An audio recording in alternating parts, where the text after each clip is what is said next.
করছে, তাই বর্ণিকও আশ্রয় নিয়েছে। এবার আরেক আশ্রয় নিয়েছে এক বৃদ্ধ, এক বুড়ো মা। সেই বুড়ো মায়ের 8টা ছেলে, একটাও ভাত দেয় না, সেও আশ্রয় নিয়েছে।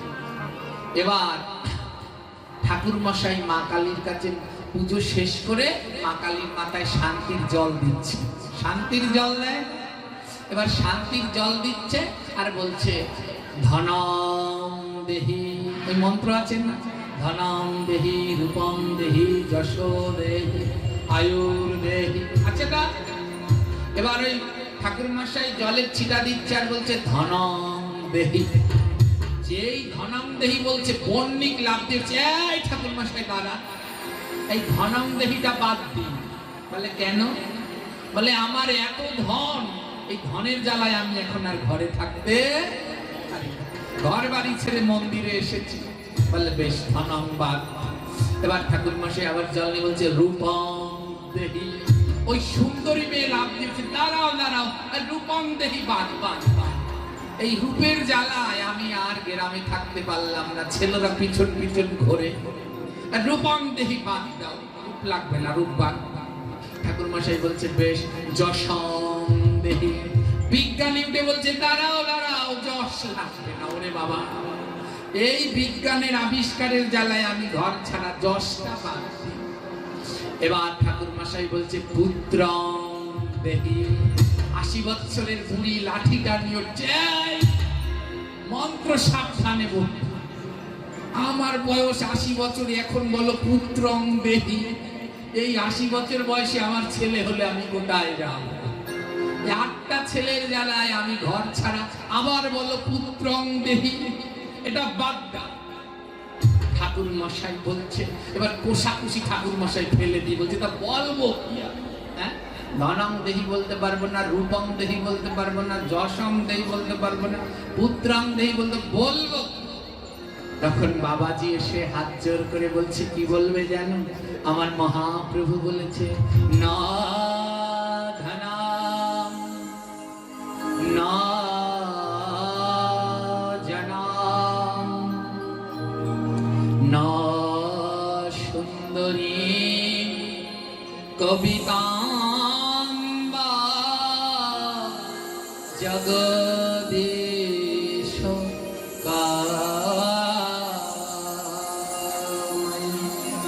মম জনমানি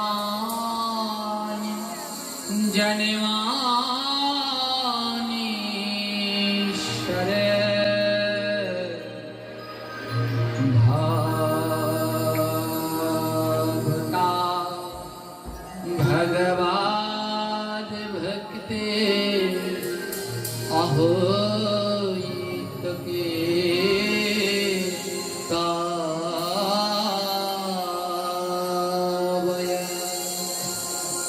বাবাজি বলছে ভগবানের কাছে কি চাইবে জানো? ন ধনম ন জনম। আমি ধন চাই না, জন চাই না, সুন্দরী নারী চাই না। হে গোবিন্দ, জন্মে জন্মে তোমার হইত কি ভগবাদ ভক্তি আমায় প্রদান।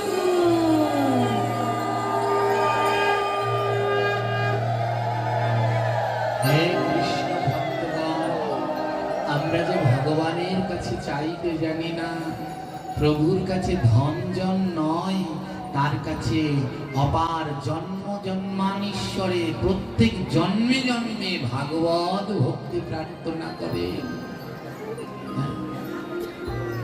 আর সবাই শান্ত হয়ে গেল। বাবাজি গোপালকে ভোগ লাগিয়ে সেই প্রসাদ এনে মা কালীর কাছে দিল।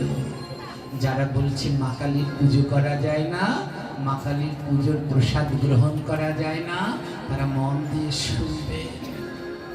সেই প্রসাদ এনে আজ বাবাজি মা কালীর কাছে দিলেন। আর যখন মা কালীর কাছে দিলেন, মা কালীর 2 নয়ন থেকে টপ টপ করে জল ঝরছে। পাথরের ঠাকুরের নয়ন থেকে জল ঝরছে।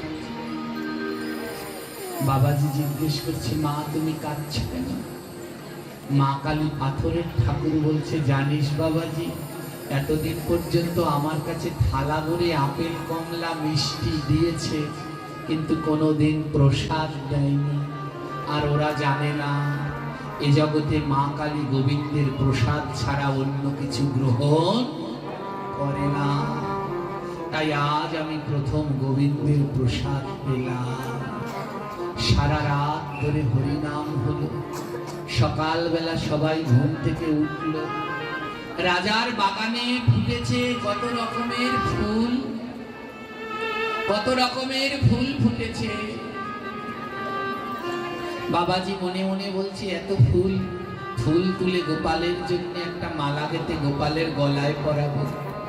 বাবাজি ফুল তুললেন, আর ফুল দিয়ে যখন মালা গাঁথতে গেলেন ঠিক সেই সময় রাজা পিপাজি আসলেন। আরে এই বাবাজি, তোমার এত বড় সাহস, আমার মা কালীর ফুল সে তুমি তোমার গোপালের গলায় দেবে? ওই রাজা কি করলো, চাবুক দিয়ে বাবাজিকে মারতে লাগলো। তোমায় থাকতে দিয়েছি বলে এত বড় সাহস, আমার মায়ের বাগানের ফুল তুমি কৃষ্ণকে পরাবে? চাবুক দিয়ে মেরে বাবাজিকে ঘাড় ধাক্কা দিয়ে বের করে দিল। আর সেই ফুল কেড়ে নিয়ে রাজা মা কালীর পুজো করতে গেলেন। আর যেই না ফুল মা কালীর চরণে দেবে, ওমা মা কালীর দুটো চরণ, একটা শিবের বুকের উপরে আর একটা বসুমাতার উপরে। যেই না শিবের বুকের উপরে যেই চরণ, যেই গন্ধ পুষ্প বলে রাজা মা কালীর চরণে ফুল দিতে গিয়েছে, রাজা দেখলেন পাথরের মা কালী পাটা সরিয়ে নিয়েছে। রাজা দেখলেন পাথরের ঠাকুর শিবের বুক থেকে পাটা সরিয়ে দিয়েছে। রাজা লাফ দিয়ে উঠে ডেকে, মা তুমি তোমার চরণ সরিয়ে নিলে? মা কালীর বদনের দিকে তাকিয়ে দেখে দুই নয়নে জল ঝরছে। মা কালী বলছে, রাজা, ও রাজা, এ তুই কি করছিস? রাজা বলছে, মা তুমি কাঁদছো? আমি তোমার জন্য কত কিছু করেছি আর তুমি কাঁদছো? তুমি কেন চরণ সরিয়ে নিলে? মা কালী বলছে, জানিস রাজা, তুই আমার জন্য অনেক কিছু করেছিস, কিন্তু গোবিন্দ মন্দির করিসনি। যদি কোনো জায়গায় মা কালীর মন্দির থাকে, তার পাশে যেন এমন গোবিন্দ মন্দিরও থাকেন।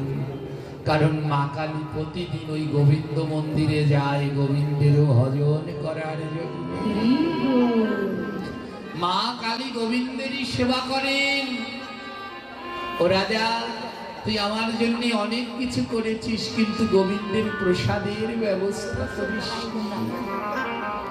মা তুমি চরণ সরালে কেন? ও রাজা, যেই ফুল একবার নিবেদন করা হয় সেই ফুল কি আর কারো সেবায় লাগে? ও রাজা, ওই বাবাজি তো এই ফুল গোপালকে নিবেদন করেছে, সেই ফুল তুই আমার চরণে দিবি? ও যে আমার গোপালের গলার মালা হবে বলে ফুটেছে, আমার চরণের জন্য নয়। মা কালী মুখটা ঘুরিয়ে ফেললেন, মা শ্রী বিগ্রহের মুখ ঘুরে গেল। বাবাজি বললো, এ কি করেছো মা, তুমি মুখ ঘুরালে কেন? মা কালী বলল, আমি বৈষ্ণব অপরাধীর মুখ দর্শন করি না। এই রাজা, তুই বৈষ্ণব অপরাধ করেছিস, বৈষ্ণবের গায়ে আঘাত করেছিস, তুই বৈষ্ণব অপরাধ করেছিস। তাই যে বৈষ্ণব অপরাধ করে, আমি জগৎ জননী মা কালী, আমি তার বদন দর্শন করি না। এই হলো মা কালী। আর যারা বলে যে কৃষ্ণ ভক্তরা বলেন মা কালীর কাছে যাবে না, প্রণাম করবে না, পুজো করবেন না, এরা কত বড় ভুলের জগতে আছে নিজেরাই ভাবুন। মা কালী হলেন পরম কৃষ্ণ ভক্ত। রাজা বললেন, মা আমায় ক্ষমা করে দাও। মা কালী বললেন, শোন, এ জগতে বৈষ্ণব অপরাধের ক্ষমা তখনই হয় যার চরণে অপরাধ করেছে তার কাছে যাও। যার চরণে অপরাধ করেছে তার কাছে গিয়ে ক্ষমা চাও, যাও। তুমি যেই বৈষ্ণবের গায়ে, ওই গোবিন্দ দাস বাবাজির গায়ে আঘাত করেছ, তার মনে কষ্ট দিয়েছ, যাও তার কাছে ক্ষমা চাও। রাজা বললেন, বেশ মা, যদি বৈষ্ণব সেবা করলে তুমি খুশি হও, তবে কথা দিলাম আজ থেকে আর তোমার পুজো করব না। আজ থেকে আমি নিতাই গৌরের ভজবার বৈষ্ণবের সেবন করে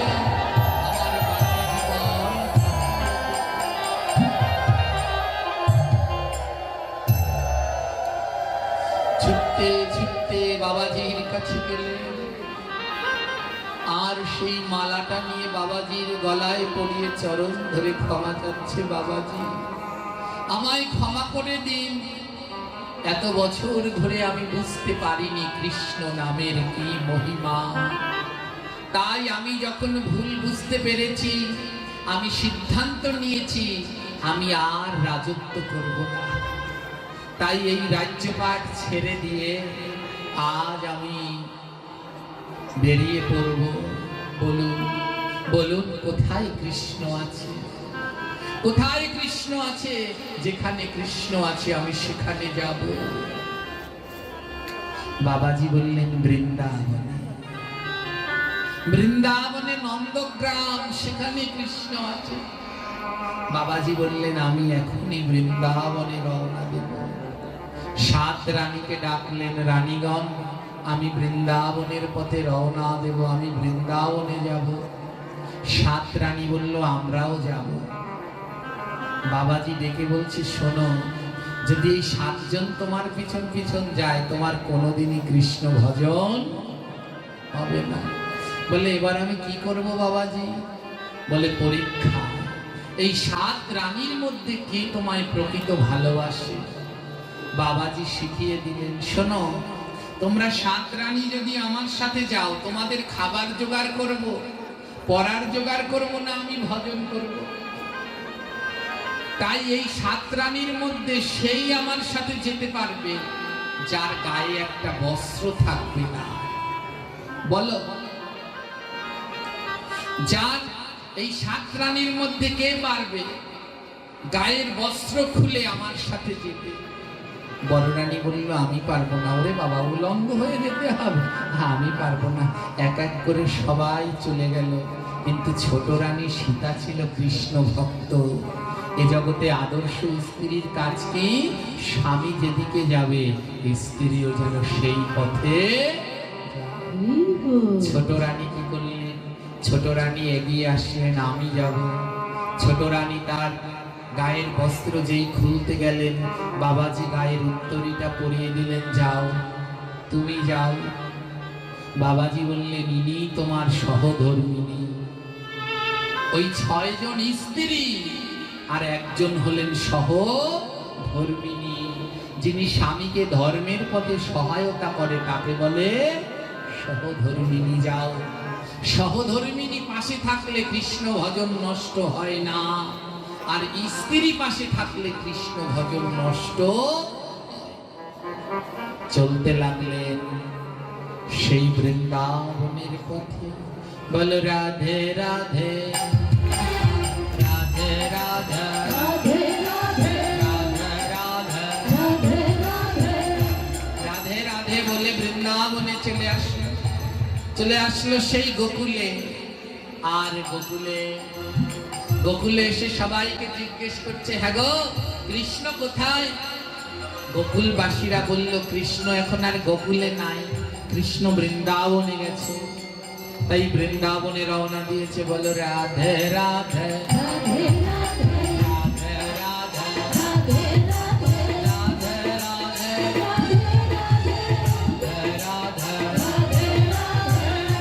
বৃন্দাবনে এসে বলছে ব্রজবাসীদেরকে, হ্যাঁ গো, কৃষ্ণ কোথায়?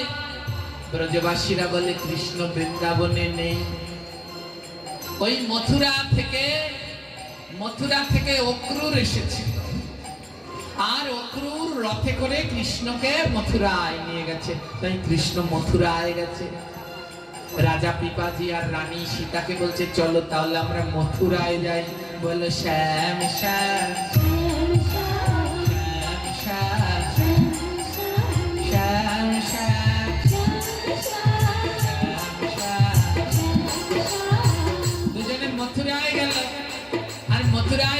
বলছে, হ্যাঁ গো কৃষ্ণ কোথায়? আর মথুরার ভক্তরা বলে, কৃষ্ণ এখন আর মথুরায় নেই, কৃষ্ণ দ্বারকায় গিয়েছে, আর দ্বারকায় গিয়ে রাজা হয়েছে। রাজা বলছে রানীকে, চলো তাহলে আমরা দ্বারকায় যাই। বলো রাধে শ্যাম রাধে শ্যাম, বলো রাধে শ্যাম। হরে কৃষ্ণ হরে রাম, জয় জয় রাধে শ্যাম।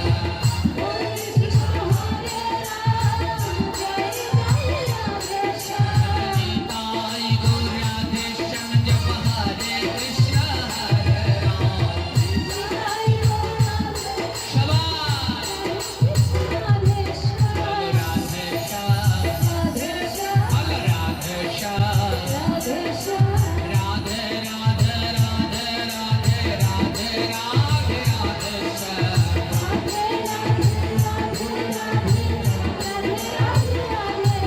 বলো রাধে শ্যাম, হরে কৃষ্ণ হরে রাম, নিতাই গৌর রাধে শ্যাম। সবাই হরে কৃষ্ণ হরে রাম, নিতাই গৌর রাধে শ্যাম।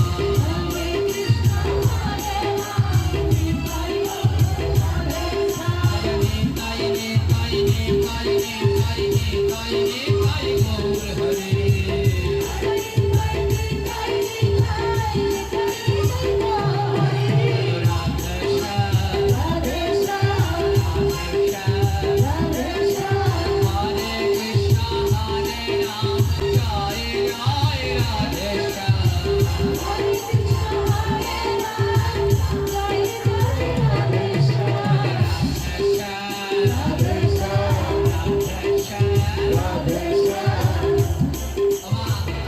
রাধেশ্যাম রাধেশ্যাম বলতে বলতে দ্বারকায় চলে এসেছে।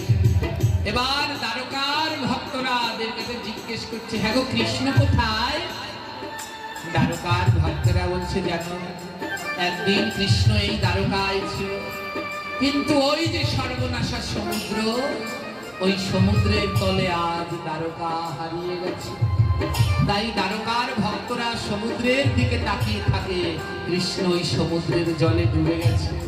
ওমা, ওই স্বামী স্ত্রী দুজনে কৃষ্ণ নামে এমন পাগল হয়ে গেছে, আজ হিতাহিত জ্ঞান নেই।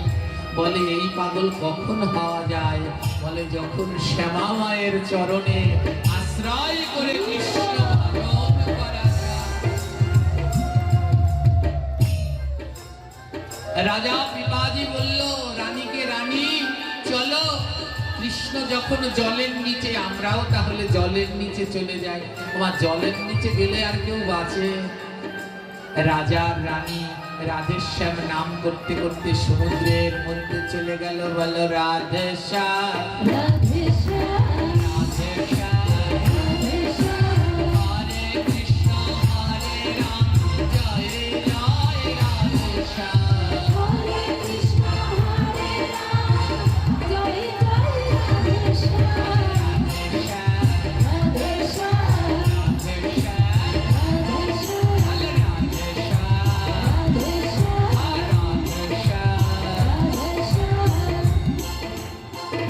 সমুদ্রের মধ্যে গেছে, ডুব দিয়েছে। রানীকে বলছে, রানী আমি ডুব দিলাম। কৃষ্ণ তো সমুদ্রের জলের নিচে, কতখানি ভক্তি হলে এমন হয়? ডুব দাও, ডুব দাও। দুজনে ডুব দিলেন। ডুব দিয়ে চোখ মেলে তাকিয়েছে, কৃষ্ণকে দেখতে পাচ্ছে না। একটু পরে আবার ভেসে উঠেছে। আমার ডুব দিয়ে বেশিক্ষণ থাকা যায়? রানী বলছে, রাজা তুমি দেখতে পেলে? রাজা বলছে, না দেখবো কি করে, ডুব দিয়ে তো 2 মিনিট থাকতে পারিনি, তার মধ্যে ভেসে উঠেছি। ডুব দিয়ে যদি বেশিক্ষণ থাকতে পারতাম তাহলে কৃষ্ণকে দেখতে পারতাম।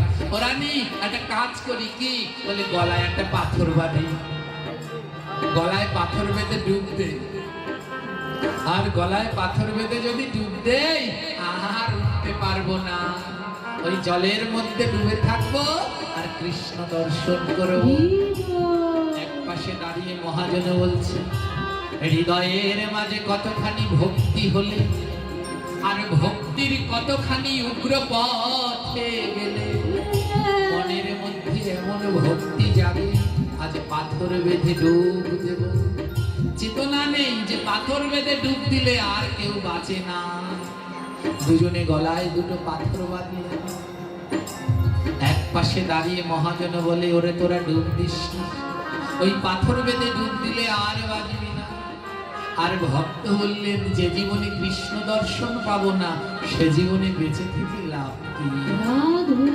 তাই দুইজনে দুটো পাথর বেঁধে ডুব দিচ্ছে। বলো রাধে শ্যাম, রাধে শ্যাম, রাধে শ্যাম, রাধে শ্যাম, হরে কৃষ্ণ হরে রাম, জয় জয় রাধে শ্যাম, হরে কৃষ্ণ হরে রাম, জয় জয় রাধে শ্যাম, রাধে শ্যাম, রাধে শ্যাম, রাধে শ্যাম, রাধে শ্যাম। এমন ভক্তি নিয়ে যখন জলের তলায় ডুব দিলেন, ওমা এমন ভক্তি থাকলে ভগবান কি আর থাকতে পারেন? যেই ওই পাথর গলায় বেঁধে ডুব দিলেন আর জলের তলায় আটকা পড়ে গেলেন, আর উঠতে পারছেন না। যখন চোখ দুটো খুললেন, দেখে ওই দ্বারকার সমুদ্রের তীরে চকচক চকচক চকচক করছে। দুজনে দেখলেন একটা সোনার রথ, আর সেই সোনার রথের সারথি হয়ে বসে আছে স্বয়ং প্রাণ গোবিন্দ।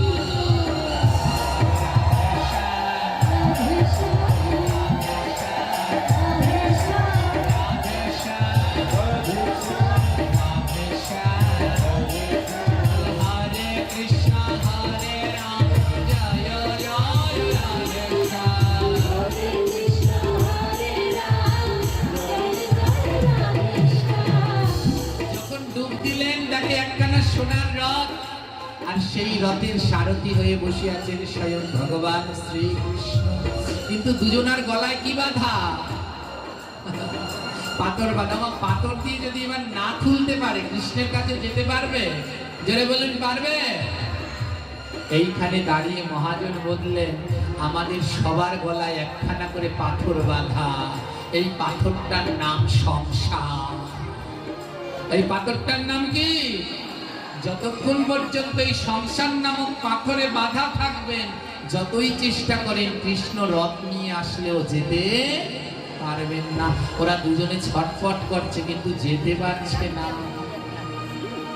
যেতে পারছে না। কৃষ্ণ রথ নিয়ে এসেছে কিন্তু যেতে পারছে না। তখন গুরুদেবকে ডাকছে, গুরুদেব, ও গুরুদেব দয়া করুন, আমাদের গলায় যে পাথর বাঁধা, আমরা যে যেতে।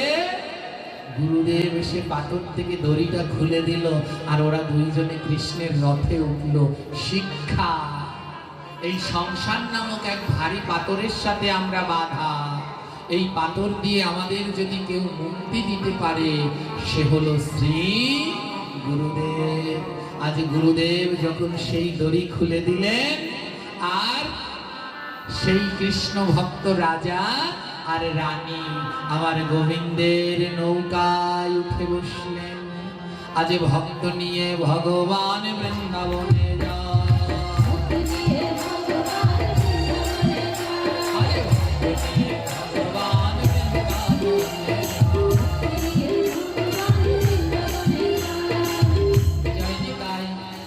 আজ সেই রথে উঠলেন কৃষ্ণ ভক্ত রাজা আর রানী, আর তাদেরকে নিয়ে গোবিন্দ আমার বৃন্দাবনে রওনা দিলেন। তাই মহাজন গাইলেন, ভক্ত নিয়ে ভগবান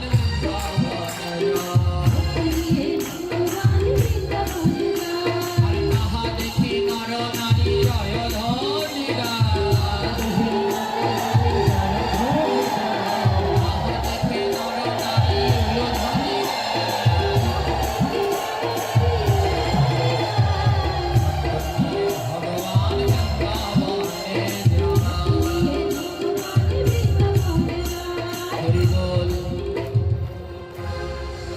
আদ্যকার এই ভাগবত পাঠ যাদের উদ্দেশ্যে হলো পিতা নিত্যানন্দ হালদার এবং মাতা লক্ষ্মীরানী হালদার, এনাদের উদ্দেশ্যে আদ্যকার এই ভাগবত পাঠ করেছেন তৎপুত্র বরুণ হালদার। ঠিক আছে তো?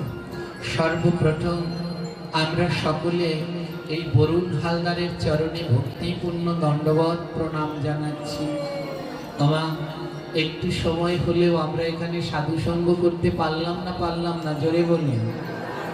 তাহলে যিনি পাঠ দিয়েছেন ইনি যদি না দিত আজ আপনাদের এই সঙ্গ আমি পেতাম। আপনারা তো ধন্য হননি, কিন্তু আপনাদের সঙ্গ করে আমি বড় ধন্য হয়েছি। তাই আমরা ঋণী আছি না নেই? তাই আমরা সবাই এই বরুণ হালদারের কাছে ঋণী।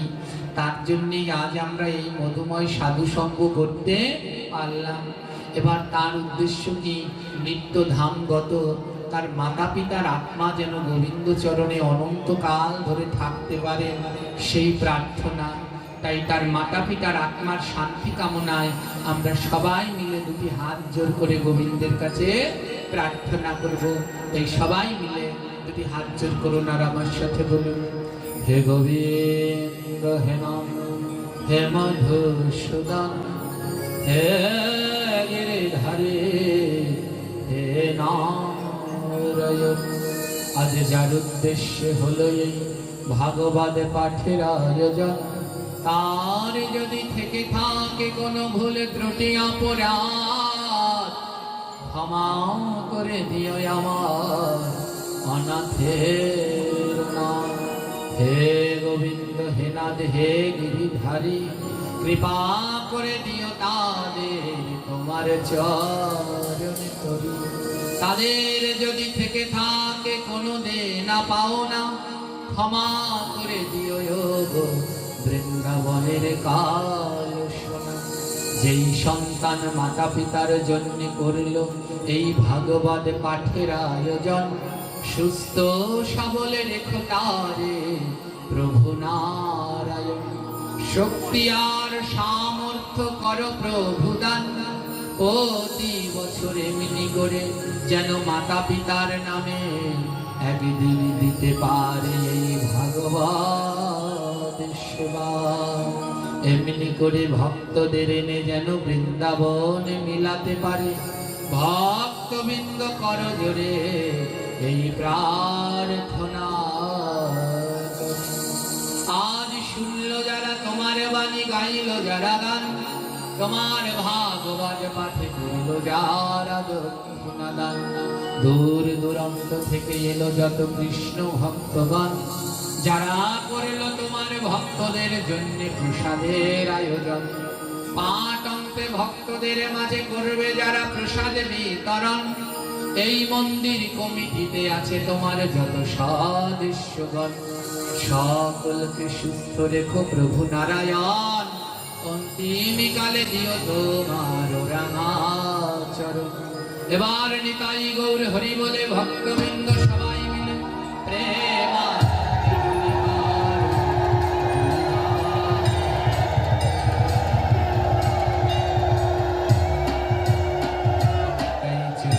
থাকে